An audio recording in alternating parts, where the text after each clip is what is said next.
നമുക്ക് ദൃശ്യങ്ങളൊക്കെ കാണാൻ കഴിയുന്നുണ്ട്. മെയ്യെഴുത്തൊക്കെ പകുതിയോളം പൂർത്തിയായിട്ടുണ്ട്. അരുൺ, ഏത് ദേശക്കാരുടെ കൂടെയാണ്? അവിടുത്തെ ആവേശം, ആഘോഷ കാഴ്ചകളൊക്കെ പറയൂ, കാണിച്ചു തരൂ.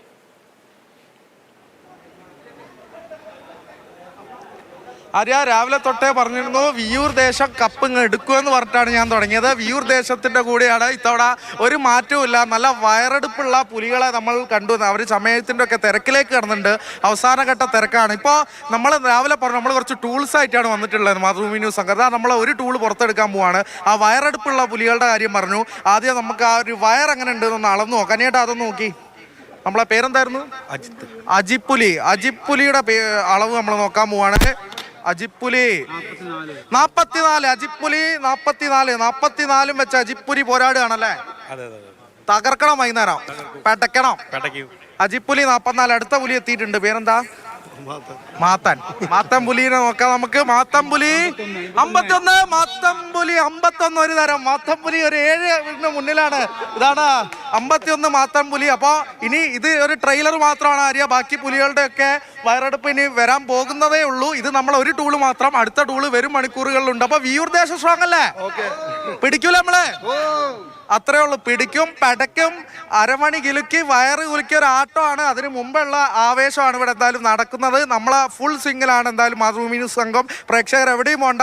പുലികളുടെ എല്ലാ കളർഫുള്ളായി തന്നെ നിങ്ങളെ മുന്നിലെത്തും. പെട തുടങ്ങാൻ പോകുന്നേ ഉള്ളൂ മക്കളെ. അരുണാണ് ആ കാഴ്ചകൾ കാണിച്ചുകൊണ്ടിരുന്നത്. ഇനി ഹിമയിലേക്കാണ്. ഹിമ ഏത് ദേശത്തിന്റെ കൂടെയാണുള്ളത്? ഇപ്പൊ അരുൺ അവരുടെ ഒരു പുതിയൊരു ടൂൾ ഇറക്കി. ഹിമയുടെ കയ്യിലുള്ള സർപ്രൈസ് എലമെന്റ് എന്താണ്? ആര്യ, ഞാനിപ്പോൾ ഉള്ളത് ശങ്കരൻകുളങ്ങര ദേശത്തിനൊപ്പമാണ്. അരുൺ അവിടെ പറയുന്നത് കേട്ടു, അവര് കപ്പടിക്കുന്നു. ഒരിക്കലും ഇല്ല. ശങ്കരൻകുളങ്ങര ടീമുകാർ ഇവിടെ സെറ്റാണ്. ഇവര് അടിപൊളിയായി ഇവിടെ പെയിന്റ് ഒക്കെ ഏകദേശം പുലിവരെയൊക്കെ പൂർത്തീകരിച്ചുകൊണ്ടിരിക്കുകയാണ്. ഇവരുടെ ഏറ്റവും വലിയ പ്രത്യേകത എന്താന്ന് പറഞ്ഞാൽ ഇവര് കൂടുതൽ കുട്ടിപ്പുലികളാണ് ഇവിടെ കൂടുതലുള്ളത്. ഇതിൽ ഒരു വെറൈറ്റി ആയിട്ട് ഇവർ കൊണ്ടുവരാൻ പോകുന്നത് ഒരു 4 വയസ്സുകാരുണ്ട്. രുദ്രപ്രയാഗ് എന്നാണ് അവന്റെ പേര്. പക്ഷെ എത്തിയിട്ടില്ല. ഒത്തിരി കുഞ്ഞുമക്കളുണ്ട്. അപ്പൊ ഈ കുഞ്ഞുമക്കളേക്ക് ഇപ്പോഴേ സായം പൂച്ച് തുടങ്ങി അവർ ക്ഷീണിച്ചു പോകും. അപ്പൊ അതുകൊണ്ട് ഒരു 12-12 കൂടിയിട്ട് അവർക്ക് എത്തുള്ളൂ. അപ്പൊ നമ്മളൊക്കെ രുദ്രപ്രയാഗിന് വേണ്ടി വെയിറ്റ് ചെയ്തുകൊണ്ടിരിക്കുകയാണ്. ഇവിടെ ഒരുപാട് വലിയ പുലികളുണ്ട്. അവരൊക്കെ ഏകദേശം ചായം പൂച്ചിലൊക്കെ കഴിഞ്ഞിങ്ങനെ നിൽക്കുവാണ്, ഉണങ്ങാൻ വേണ്ടി നിൽക്കുവാണ്. എന്താണ് ചേട്ടാ, ഉണങ്ങിയോ? ശരി. ഒരു പുലിവേഷം വരയ്ക്കുന്നതിന്റെ ആദ്യ ഒരു ഘട്ടം എന്ന് പറഞ്ഞാൽ ശരീരം ഷേവ് ചെയ്യലാണ്. ചെറുതായിട്ടൊന്നും കുഞ്ഞിട്ടുണ്ടല്ലേ? ഒന്നും പ്രശ്നമല്ല. പെടക്ക് നമ്മളെന്നാണ് പറയുന്നത്. സെറ്റായി നിൽക്കുവാണ്. ചേട്ടാ, ഉണങ്ങിയോ? ശരീരത്തിലെ ഉണങ്ങിയോ? ഭക്ഷണമൊക്കെ കഴിച്ചോ? കൊടവേറൊക്കെ കുലുക്കി ഡാൻസ് ചെയ്യാൻ വേണ്ടി സെറ്റായി നിൽക്കുകയാണ്. ചൂട് വെക്കാൻ എല്ലാവരും സെറ്റായി ഇവിടെ നിൽക്കുവാണ്. നമ്മളിതാ ആദ്യം സംസാരിച്ച ചേട്ടനാണ്. ഏറ്റവും കൂടുതൽ ശരീര ഭംഗി ഈ ശങ്കരൻകുളങ്ങര ദേശത്തിനുള്ളത് ചേട്ടനാണ്. ചേട്ടാ, അടിപൊളിയല്ലേ? അടിപൊളി. സെറ്റായി നിൽക്കുവാണ്. ഈ വയറിങ്ങനെ കുളിക്കുന്ന തയ്യാറാണ്. ഇനി വരാണ്ട് വരയ്ക്കാണ്ട് ഒന്നുകൂടി ഫിനിഷ് ആയിട്ടില്ല കേട്ടോ. ഇനിയും വരാനുണ്ട്. അതാ കണ്ണൊക്കെ കുറച്ചുകൂടി അടിപൊളിയാക്കി എടുക്കാനുണ്ട്. അപ്പൊ ഇനി എപ്പോഴായിരിക്കും ഇത് മൊത്തം ഉണങ്ങിയ ശേഷം ആയിരിക്കും അല്ലേ? അപ്പോഴാണ്. ശരി. ഇതവിടെ ഒരു കുട്ടിപ്പുലി ഉണ്ട്. ഇവരുടെ പ്രത്യേകം നമ്മൾ ആദ്യം പറഞ്ഞു. ഒത്തിരി കുട്ടിപ്പുലികളുണ്ട്. വര തുടങ്ങും എപ്പോഴാ? പാപ്പം വരും. ശരി. ഇതവിടെ മറ്റൊരു പുലി തയ്യാറായി നിൽക്കുന്നുണ്ട്. ഒരിക്കൽ എങ്ങനെയാണ് ചേട്ടാ? ഒരിക്കൽ ഏകദേശം കഴിഞ്ഞു തുടങ്ങിയതൊക്കെയാണ് പറയുന്നത്. ഏകദേശം ഇവിടെ എല്ലാവരും സെറ്റാക്കി തുടങ്ങുന്നുണ്ട്. ഇതാ ഇവിടെ വെള്ള പെയിന്റ് അടിച്ച് നിൽക്കുന്നുണ്ട്. ഇവരൊക്കെ ഫ്ലൂറസെന്റ് പുലികളാണെന്ന് തോന്നുന്നു. അതെ, ഫ്ലൂറസെന്റ് പുലികളാണ്. ഇവരൊക്കെ ചായ ഉണങ്ങാൻ വേണ്ടി നിൽക്കുവാണ്. നമ്മൾ ഇനി അതിന് ഇടയിൽ നിന്ന് അധികം ബുദ്ധിമുട്ടിക്കുന്നില്ല. ഇവരെല്ലാവരും ഈ ചായ ഉണങ്ങാൻ നിൽക്കുന്നവരാണ്. ഇതിന് ശേഷം മാത്രമേ അടുത്ത വര ഈ ശരീരത്തിൽ തുടങ്ങൂ.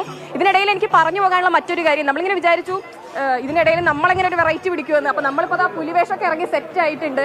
അപ്പൊ അതിനിടെ ഒരു പുലി ഇതവിടെ ഏകദേശം സെറ്റായി നിൽക്കുന്നുണ്ട്. ചേട്ടാ, ഒരുവിധം വരെയൊക്കെ കഴിഞ്ഞല്ലോ? ഇനി എവിടെയൊക്കെയാണ് പെയിന്റ് ചെയ്യാനുള്ള ശരീരത്തിന് മൊത്തം? കൈ കാലൊക്കെ വര വരും. പിന്നെ മീശ വിയർക്കുന്നുണ്ടല്ലേ? വേർത്താലും ഇത് പോവില്ല. വാർണിഷ് ഒക്കെ കൂടി സെറ്റ് ആയിട്ടാണ്. എപ്പോ കഴിഞ്ഞു ഈ വരയൊക്കെ? ഇതുവരെ കഴിഞ്ഞിട്ട് ഒരു അരമണിക്കൂർ കഴിഞ്ഞു. ചേട്ടന്റെ ആണല്ലേ ആദ്യം ഫിനിഷ് ആയത്? പേരെന്തായിരുന്നു? എന്റെ പേര് തോമസ്. എത്ര വർഷമായി പുലിവേഷം കെട്ടുന്നത്? 14 വർഷമായി. 4 വർഷമായി പുലിവേഷം കെട്ടുന്ന ചേട്ടനാണ്. ഈ വയർ എങ്ങനെ പുലികളുടെ സമയമാകുമ്പോ ഒന്ന് സെറ്റ് ആക്കി? അങ്ങനെയല്ല, ഓൾറെഡി വയറ് തന്നെയുള്ളതാണ്. ഒരു 6 മറ്റേ സിനിമയിൽ അഭിനയിച്ചിട്ടുണ്ട്. സിനിമാ നടൻ കൂടിയായ പുലിയാണ് കേട്ടോ. വെറും പുലിയല്ല, സിനിമാ നടനായ പുലിയാണ്. ഈ വയറ് ഏകദേശം എത്ര അളവ് വരും? നോക്കിയിട്ടൊന്നുമില്ല, എന്നാലും അടിപൊളിയാണ്. എന്തായാലും ഡാൻസ് ചെയ്യാനൊക്കെ തയ്യാറായി നിൽക്കുകയാണ്. അപ്പൊ നമ്മൾ പറഞ്ഞു വന്നത് നമ്മളിതവിടെ പുലിവേഷമൊക്കെ ഇറക്കിയിട്ടുണ്ട്. ഞാനിങ്ങനെ വിചാരിക്കുന്നു നമുക്ക് മാതൃഭൂമിക്ക് ഒരു വെറൈറ്റി പിടിക്കാൻ ആരുണ്ടെന്ന്. അപ്പൊ നമ്മുടെ ക്യാമറയ്ക്ക് പിറകിൽ മൽഗോഷേട്ടനുണ്ട്. ഏകദേശം പുലികൾ നമ്മൾ ഈ ചുണ്ടിനോടും കപ്പിനോടും വെച്ച് മിസ്സായി എന്ന് പറയില്ലേ, പുലിവേഷം കെട്ടാനൊക്കെ തയ്യാറായി നിന്ന ആളായിരുന്നു. സ്റ്റെപ്പൊക്കെ കൃത്യമായിട്ട് പറയാം. ഇപ്പൊ പുലിയെ കിട്ടുവാണെങ്കിൽ ഇവിടെ 2 സ്റ്റെപ്പ് ഇടിപ്പിക്കായിരുന്നു. പക്ഷെ ക്യാമറയ്ക്ക് പിറകിലായി പോയി. പുലിവേഷം കെട്ടാൻ തയ്യാറായി നാളെ നമുക്കൂടെ സ്റ്റെപ്പൊക്കെ കാണിച്ചു എന്താണ്. അപ്പൊ നമുക്ക് സ്വന്തമായിട്ടൊരു പുലി ഉണ്ട് കേട്ടോ. അടുത്ത വർഷം വേണമെങ്കിൽ നമുക്ക് ഇറക്കാവുന്ന ഒരു പുലിയാണ്. ഇപ്പൊ ഇവിടെ മൊത്തത്തിൽ ആവേശത്തിലാണ്. ശങ്കരൻകുളങ്ങര ടീം സെറ്റാണ്. ശരി, അപ്പം ഹിമ, ശങ്കരൻകുളങ്ങര ടീമിന്റെ വിശേഷങ്ങൾ, കാഴ്ചകൾ, അവരുടെ ഒരുക്കങ്ങൾ, അതൊക്കെയാണ് നമുക്ക് കാണിച്ചു തന്നത്.